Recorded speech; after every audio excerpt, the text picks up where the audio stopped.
அவர் சாட்சாத் அருணகிரிநாதருடைய அவதாரம் தான். ஏன்னா அவர் குழந்தையிலேயே கவி பாடும் திறனை பெற்று விட்டார். சின்ன வயசுலேயே. அது மட்டும் இல்லாமல் சின்ன வயசில் தேவர்கள் போகிறதெல்லாம் அவர் கண்ணுக்கு தெரிஞ்சிருக்கு. அவருடைய விவரம் தெரியாத வயசுலேயே இந்த ஆத்மா முருகனுக்கானதுன்னு சாமி முடிவு பண்ணிட்டார். வளர வளர வளர ஒரு சாமியினுடைய கால் அளவை சொல்லி முருகன் செருப்பு தைக்க சொல்லியிருக்கிறார். பாமன் சுவாமிகளுடைய கால் அதை கேட்டு அழுன்னு அழுகிறார் பாமன் சுவாமிகள். அப்போ எந்த அளவுக்கு அவர் முருகன் மேலே ஈடுபட்டு இருக்கிறார். அது மட்டும் இல்லாமல் ஒரு கட்டத்துக்கு மேலே அவர்னால இந்த உடம்புங்கிறத எல்லையாக நினைக்க ஆரம்பிச்சிட்டா. இதை விட்டுட்டு போய் அவன்கிட்ட கலக்கணும் அப்படிங்கிற எல்லை அளவுக்கு போனங்காட்டி தான் அவர் என்ன பண்ணுறார், அதுக்காக சாமி நம்மளை படைக்கலை, முருக பக்தியில் இருக்கவங்களுக்கு வழிகாட்டணுங்கிறதுக்காக தான் இந்த ஆத்மாவை படைச்சிருக்காருன்னு தெரிஞ்சதுக்கப்புறம் தான் சண்முக கவசம், குமாரஸ்தவம், வேட்குலவி வேட்கை, இது மாதிரி எண்ணற்ற மந்திரங்களை அவர் மூலமாக முருகப்பெருமான் இந்த மண்ணிற்கு கொடுத்தார். இதுல ஒரு அழகான நுட்பம் என்னன்னா, அருணகிரிநாதர் எழுதுறதுக்கும் பாமன் சுவாமிகள் எழுதுறதுக்கும் வித்தியாசத்தை கண்டுபிடிக்க முடியாது.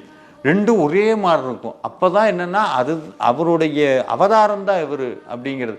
அது மட்டும் இல்லாமல் பாமன் சுவாமிகள் முருகப்பெருமான் கர்மவினையினால நம்ம முருகப்பெருமான்கிட்ட சேர முடியலைனாலும் பாமன் சுவாமிகளோட ரெக்கமெண்டேஷன் இருந்தால் தானாக போய் சேர்ந்துடலாம். உண்மையாலுமே ஏன்னா சாமி சொல்கிறார், என்னை தள்ளி விட்டாலும் என்னை நம்பி வந்தவங்களை தள்ளி விட்டுறாதான்னு கேட்பார். அப்போ பாமன் சுவாமிகள் கிட்டத்தட்ட முருகப்பெருமானுடைய பிரதி அம்சமாகவே இருக்கிறார்.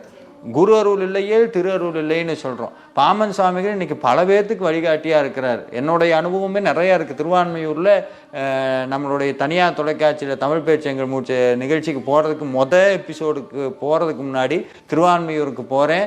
போனிட்டு பாமன் சாமியில் வழிபட்டுட்டு சுற்றிட்டு வரேன். அங்கே ஒரு அம்மா உட்காந்துட்டு எதையோ கேட்டு வந்தால் நடக்கும்போ அது பாட்டுக்கு அந்த அம்மா சொல்லிச்சு. அது ஒரு பெரிய தைரியம் கொடுத்தது. அதெல்லாம் அதுக்கப்புறம் சமீபத்தில் ஏதோ ஒரு விஷயத்துக்காக ஷூட்டிங்காக தான் அடையாருக்கு முடிச்சுட்டு அவ்வளோ தூரம் பாமன் சாமியை பார்க்காம அது வரைக்கும் போனதில்லை. போகணும்னு நினைக்கிறோம். போய் ஆட்டோவில் ஏற போகிறேன். அந்த ஆட்டோக்காரர் உள்ள பாமன் சுவாமிகளோட படம் இருக்குது, பாமன் சுவாமிகளோட பாடு ஓடிக்கிட்டு இருக்குது. அவர் சொல்கிறார், இப்போ தான் போகணும்னு நினச்சா வந்துட்டீங்களான்னு கேட்குறாரு. எனக்கு அதெல்லாம் தூக்கி வாரி போட்டுருச்சு. அப்போ என்னன்னா சுவாமி இன்னைக்கும் நடமாடக்கூடியதாக இருக்கிறார், நடமாடும் தெய்வம். எவ்வளவு அற்புதங்கள்.